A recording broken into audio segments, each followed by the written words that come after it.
উদ্যোক্তাদের জন্য নেটওয়ার্কিং এর গুরুত্ব এটা নিয়ে আজকে আলাপ করব। আপনি উদ্যোক্তা হতে চাইলে এবং উদ্যোক্তা হয়ে ভালো করতে চাইলে, সফল হতে চাইলে নেটওয়ার্কিং আসলে খুবই গুরুত্বপূর্ণ এবং এটার কোনো বিকল্প নাই। এটা থাকতেই হবে আপনার। কারণ যার নেটওয়ার্ক যত শক্তিশালী এবং কার্যকর, যার নেটওয়ার্ক যত বড়, সে তত বেশি শক্তিশালী। এবং এটা এখনকার সময়ে এই নেটওয়ার্কের কার্যকারিতা ছাড়া, নেটওয়ার্কে যুক্ত থাকা ছাড়া আপনার এগিয়ে যাওয়া বা নিজেকে ব্র্যান্ডিং করা আসলে কিন্তু সম্ভব না। যার কারণেই নিজের বলার মতো একটা গল্প ফাউন্ডেশনে আমরা ব্যাপকভাবে একটা নেটওয়ার্কিং তৈরি করতে পেরেছি। বাংলাদেশের 64 জেলার সাথে, 492টা উপজেলার সাথে, 50টা দেশের সাথে। একটা দেশের সাথে আর একটা দেশের মানুষের আগে কিন্তু যোগাযোগ ছিল না, বা একই জেলার তার হয়তো কিছু লোক আবার বিদেশে থাকে, বিভিন্ন দেশে থাকে, তাদের সঙ্গে তাদের যোগাযোগ ছিল না। একই জেলার বা একই উপজেলার ছড়িয়ে ছিটিয়ে আছে, তাদের নিজেদের মধ্যে কিন্তু তারা যে একই জেলার সেটা যোগাযোগ ছিল না, বা এক জেলার সাথে আরেক জেলার মানুষের পরিচিতি, নেটওয়ার্ক এটাও ছিল না। সো এরকম নানান ক্রস বর্ডার করে আমরা আসলে এই জিনিসগুলো তৈরি করার চেষ্টা করেছি এবং সেইটার সুফল আমাদের উদ্যোক্তারা পাচ্ছে, সেলসে পাচ্ছে, ইনভেস্টমেন্টে পাচ্ছে। তো আমি আসলে 7টা বিষয় আপনাদেরকে বলার চেষ্টা করব যে কি কি বিষয় আপনি নেটওয়ার্ক করে আপনি সুবিধা পেতে পারেন বা কি কি বিষয় আপনাকে গুরুত্ব দেওয়া দরকার। সেটা তার নাম্বার 1 হচ্ছে পরিচিতি বাড়ায় এবং সুযোগ তৈরি করে দেয়। নেটওয়ার্কিং এর মাধ্যমে আপনি যখন যুক্ত হয়ে যাবেন, আপনাকে হাজারো লাখো মানুষ চিনবে। এটা অন্য কিছুতে বা নর্মাল সোশ্যাল মিডিয়াতে কিন্তু সম্ভব না। মানে যেটা, যদিও আমরা এখানে ফিজিক্যাল অনেক অ্যাক্টিভিটি করি, সেগুলো তো থাকা দরকার। শুধু অনলাইন অ্যাক্টিভিটি করলেও হবে না। আপনাকে আমাদের যে মিট আপ হয়, আমাদের যে অনলাইন অফলাইন মিট আপ হয়, মেলা হয়, আমাদের যে সম্মেলন হয়, সেগুলোতেও যুক্ত হয়ে কিন্তু নিজের পরিচিতি বাড়াতে পারেন এবং সেখানে অনেক অপরচুনিটি তৈরি হতে পারে। কে কি বিজনেস করছে তাকে দেখে আপনার একটা সাহস তৈরি হতে পারে যে ও পারলে আমি কেন পারবো না, এরকম একটা ভাবনা আমরা কিন্তু তৈরি করে দেওয়ার চেষ্টা করছি। যে ও তো গ্রামে থাকে, উপজেলাতে থাকে, আমার মতোই, বা প্রবাসে থাকে। ইভেন আমাদের প্রবাসীরা একসময় তারা কল্পনাই করতে পারতো না যে চাকরির বাইরে বিদেশে গিয়ে আর কিছু করব, কিন্তু এখন কিন্তু তাদের সাহস বেড়েছে। তারা এখন বিদেশে থেকে বা বিদেশ থেকে এসে ব্যবসা করছে। তারপরে তাদের আরেকটা দুশ্চিন্তা ছিল দেশে গিয়ে করব কি, সেই চিন্তারও অবসান এখন অনেকটা হয়েছে। কারণ সে শিখেছে, জেনেছে, তার একটা ভালো লার্নিং তৈরি হয়েছে।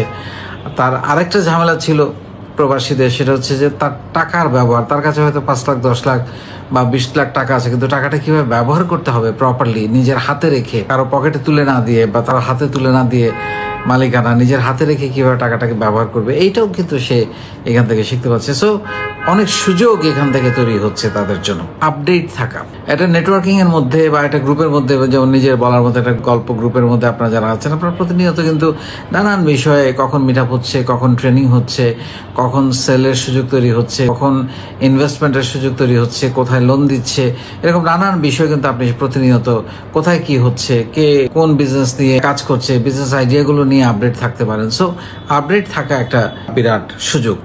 নিজেকে ব্র্যান্ডিং করা, যেটা আগেই বললাম যে আপনার নিজেকে এবং আপনার প্রতিষ্ঠানকে ব্র্যান্ডিং করার এর থেকে ভালো সুযোগ আর কিছু হতে পারে না। এবং এখানে আমাদের যে মেলা হয়, আমাদের মিট আপ হয়, আমাদের সেশন চর্চা ক্লাস হয়, আমাদের সম্মেলন হয়, প্রত্যেকটা জায়গায় আপনি দায়িত্বশীলদের মিটিং হয়, সেখানে আপনি নিজেকে এবং নিজের প্রতিষ্ঠানকে ব্র্যান্ডিং করার একটা ব্যাপক সুযোগ পাচ্ছেন। আত্মবিশ্বাস এবং মনোবল বৃদ্ধি, এই কথাটা আমি একটু আগে বলছিলাম যে আপনি যখন এই নেটওয়ার্কের মধ্যে থাকবেন, আপনারই একই রকম দেখতে মানুষ, একই রকম লেখাপড়া করা মানুষ, একই রকম যোগ্যতা সম্পন্ন মানুষ, একই রকম দেখতে, একই রকম সুযোগ সুবিধা অথবা অসুবিধার মধ্যে থাকা একই উপজেলা, জেলার মানুষ বা প্রবাসের মানুষ, তারা যদি পারে আপনি কেন পারবেন না? আপনার মধ্যে তাদেরকে দেখে, তাদের এগিয়ে যাওয়া দেখে আপনার মধ্যে একটা আত্মবিশ্বাস তৈরি হবে যে ও তো পারছে, ও তো ব্যবসা করছে, ও তো বিদেশ থেকে এসে ব্যবসা করছে, তাহলে আমি কেন পারবো না? ও তো বিদেশে বসে ব্যবসা করছে, ও তো উপজেলায় থেকে ব্যবসা করছে।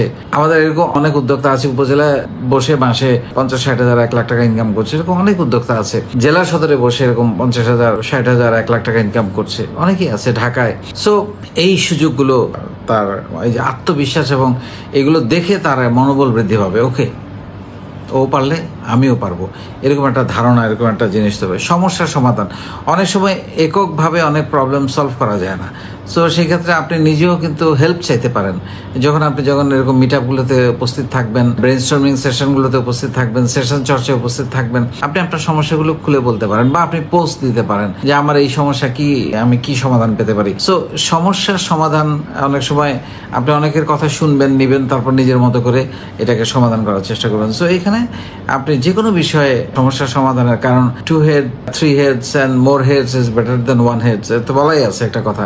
অনেকের বুদ্ধি, পরামর্শ, অভিজ্ঞতা কাজে লাগিয়ে আপনি আপনার সমস্যাগুলো সমাধান করতে পারেন। আরেকটা হচ্ছে অসীম সীমানায় যোগাযোগ, যেটা একটু আগে বলছিলাম যে যোগাযোগটাকে আমি কতভাবে আপনাদের জন্য তৈরি করে দিয়েছি। 64 জেলা, 492টা উপজেলা, 50টা দেশ, জেলার সাথে জেলা, দেশের সাথে দেশ, তারপরে জেলার সাথে প্রবাসে যারা থাকে তাদের, মানে একটা নানান ভাবে আমরা একটা যোগাযোগের ব্যবস্থা করে দিয়েছি। এটা একটা অসীম, এটার কোনো শেষ নাই। তারপরে আমরা আমাদের এখানে উপজেলাগুলোর সাথে উপজেলাগুলো যোগাযোগ করছে, জেলাগুলোর সাথে জেলাগুলো যোগাযোগ করছে, প্রবাসী দেশগুলোর সাথে দেশগুলো যোগাযোগ করছে, আবার উপজেলাগুলো জেলাগুলোর সাথে, মানে নানানভাবে তারা ক্রস কমিউনিকেশন করে যোগাযোগ স্থাপন করছে এবং এটা একটা বিশাল সম্ভাবনা আমরা তৈরি করে দিয়েছি। এবং যার কারণে শুধু উদ্যোক্তা হওয়া নয়, অনেক মানবিক সামাজিক কাজ, এই যে রমজান মাসে আমরা অনেক কাজ করছি, এতিমদের নিয়ে, অসহায়দের নিয়ে, ইফতার খাওয়ানো নিয়ে বা কাউকে সাহায্য করা নিয়ে, ভালোবাসায় বিলাই নিয়ে।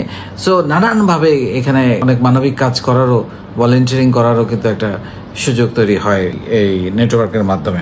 আর নেটওয়ার্কিং করার জন্য কিছু বিষয় 7 নম্বরে মাথায় রাখা দরকার, যেটা আমি বলবো যে বিশ্বাস এবং আস্থার সম্পর্ক। আপনি যদি খুবই স্বার্থপরের মতো প্রথমে এই সম্পর্কগুলো তৈরি করেন, তাহলে সম্পর্কগুলো এগোয় না। আগে বিশ্বাস এবং আস্থার সম্পর্কটা তৈরি করা খুবই গুরুত্বপূর্ণ এবং সেটা সততার হইতে হবে।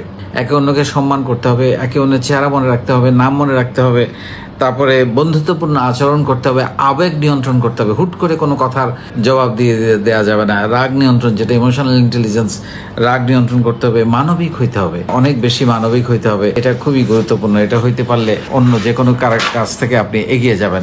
সো এই জিনিসগুলো মাথায় রেখে আপনি যদি নেটওয়ার্কিং গুলো করেন, আমার মনে হয় যে আপনি সুফল পাবেন এবং আপনার বিজনেসে বলেন, আপনার সোশ্যাল ওয়ার্কে বলেন, সামাজিক মর্যাদায় বলেন। একটা জিনিস চিন্তা করেন, আজকে আমাদের এই ফাউন্ডেশনে যারা গত 6 বছর বেশি সময় ধরে বা 5 বছর 4 বছর ধরে এইখানে নিজেকে নেটওয়ার্কিং করেছেন, নিজেকে সমৃদ্ধ করেছেন, ব্র্যান্ডিং করেছেন, তারা একবার চিন্তা করেন যে আপনার জন্মদিনে আজকে কতজন মানুষ আপনাকে উইশ করে।